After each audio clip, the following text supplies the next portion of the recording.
to go and talk to the priest. And when they went to the priest, he sent them with two questions on their agenda that related to defilement and cleansing. That was the priest's area of expertise. And sometimes if we would stick with our area of expertise and allow others, amen. You ever notice how some folk want to be an expert on everything? Amen. If we would stick to our area of expertise and allow the priest to do what supposedly he does best, let him do that. Even Jesus respected the prerogatives of the priest in his day. Amen. You remember 10 lepers. 10 lepers came, and leprosy is the outward visible symbol of inner defilement. That's how leprosy was looked at. It was the outward showing of inward defilement, so that the leper was cut off from polite society, shoved off in a corner by themselves. And they had to cry. They had to stay 60 feet away and cry, unclean, unclean. Don't come any further. Unclean. And Jesus, 10 of them came to Jesus and told him what their problem was. And he said, go. He just said to them, without any magical incantation, amen, without any blessed holy oil or holy water, without any of that stuff, just said, go show yourself to the priest. That's what the law required. Show yourself to the priest, because the priest had the power to declare clean or unclean, defiled or undefiled. That was the prerogative of the priest. Jesus said, he didn't mess around and try and, he just said, go show yourself to the priest. And as they were going, the Bible never records whether they got there or not. It says, as they were going, they were cleansed. They realized that they were cleansed. And judging on what the 9 did, they just kept right on going. I bet you they went right on past the priest's house. But one of them had the good sense to realize that something different had happened to him. He realized that a priest of a different kind had commanded his healing, and that healing was done, and all he said was, go show yourself. Go show yourself to the priest. So Jesus respected the Mosaic law and the authority of the priest. He said, go show yourself let the priest handle this case. And so he respected the prerogatives of the priesthood. On the other hand, King Saul did not respect the prerogatives of the priest, in this case, Samuel. So as they were preparing to go into battle against the Philistines, Saul kept looking at his watch. It was getting close to battle time, and there's no priest there to make the prescribed sacrifices to prepare the soldiers for going into battle. And Saul is pacing back and forth, and he's looking at his watch. Surely he's got to realize that we're going to lose the tactical advantage and the element of surprise if he doesn't get here soon. So when Samuel was further delayed, Saul said, "Oh heck, bring me a lamb, bring me a lamb, and bring me the knife." Put it on. He took the knife, slayed the lamb, put it on the altar, made the sacrifices, and said, "We ready now." And they fought the battle all day. It was indecisive. They came back. And they were celebrating a partial victory. A partial victory. Samuel said, "Saul, Can I talk to you for a minute? Sure. He said, what could have happened here that you did not obey the word of the Lord? Saul said, sure, I obeyed the word of the Lord. He said, Samuel said, the Lord told you to destroy everything.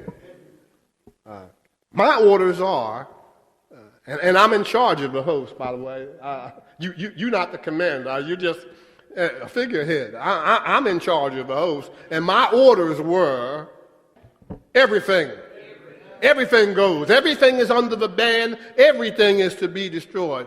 Samuel said, I know, but the people decided to save some of the best stuff so that we could offer it in sacrifice to the Lord. He said, stand there for a minute. Let me go deal with these that you left alive first. Let me go deal with these. And then he said, what possessed you that you would disobey the word of the Lord? Do you not know that obedience is better than sacrifice? And to hearken than the fat of rams? You have not carried out the Lord's orders. If you've only done half the job, don't try and claim a full victory.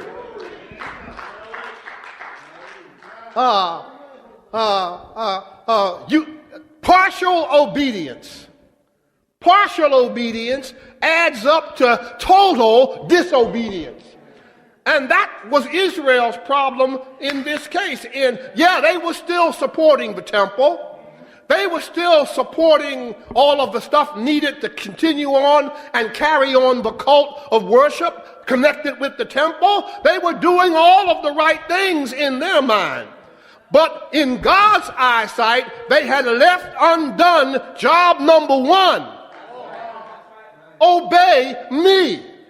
That's job one. Obey me. Not partially. Not 5 out of 10. Ain't bad.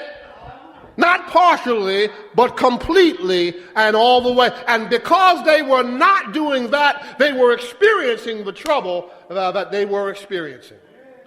So the question to the priest was, if a man carries flesh in his garment, in the skirt of his garment, and as he makes his way into the tent of sacrifice, he touches some objects along the way. Do he become defiled? No, he's not defiled by it, because accidental touch. Coincidental touch, amen, has no effect. If the man who touches the garment that touches the food is holy, amen, he doesn't lose his holiness by touching those objects. But on the other hand, and the other question, if a man is touched by a dead body, who is touched by a dead body or touched a dead body, which is the strongest case for defilement, if he touches or anything touches him, is it defiled? Yeah, you better believe it, says the priest. So here it is. Righteousness, holiness cannot be caught by a contaminating touch. Amen. In other words, you can't catch a case of religion by accidental contact.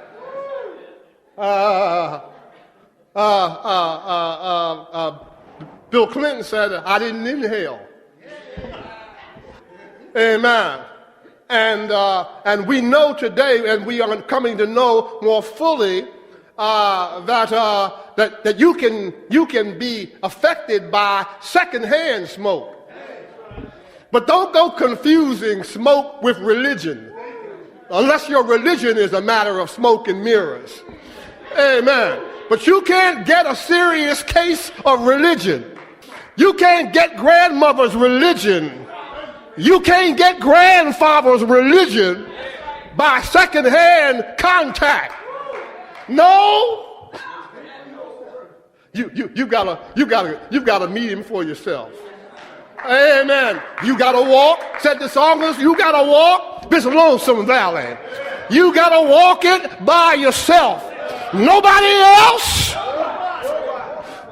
can walk it for you. You got to walk it by yourself. No, you can't get religion by contact with somebody else who's got religion. No. You got to say yes, enter into relationship, follow for yourself. For yourself. You can't make somebody holy by, amen. We love our children, parents, and we ought to. But the fact of the matter is, we cannot confer, we cannot give our religion to them. It's not that easy. If you read in Deuteronomy chapter 4, it says that these things, when your son come to ask you what this means, you shall tell him. You shall talk about them when you are in your house, when you walk by the way, when you come home at the end of the day, before you lay down, over dinner, everywhere. Talk about it because it's hard, brothers and sisters.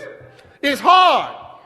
And not only that, but haven't you ever noticed, and I'll rest this part of my case with that. Have you not noticed that you don't have to teach a child how to do wrong? Amen. You don't have to teach them how to misbehave, how to work your nerves to get what. You don't have to teach them any of that. It seems like they come into the world knowing how to do that. But now if you're trying to get some righteousness across to them, you're trying to get the right way of doing things across, man, it's a daily struggle 24/7 to get them to learn to do the simplest lessons of doing right. No, you can't get it by accidental contact. You gotta get with God on purpose. Oh my. I'm gonna cut it off soon.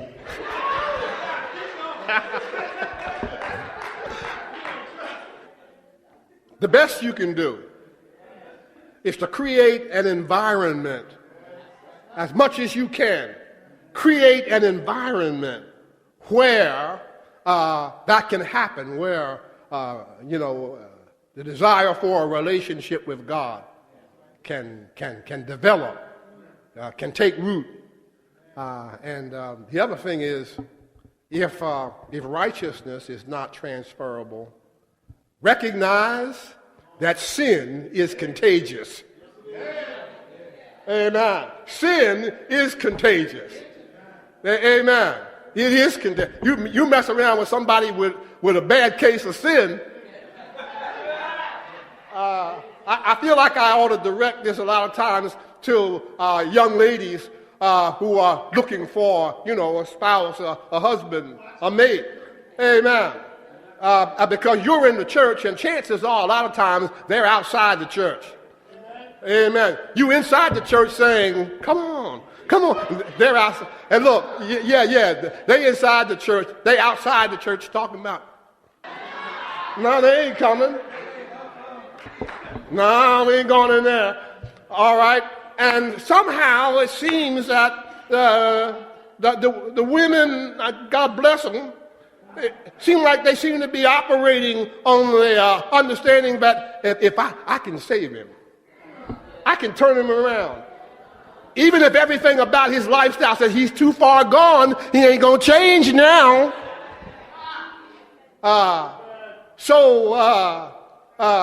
While righteousness is not transferable,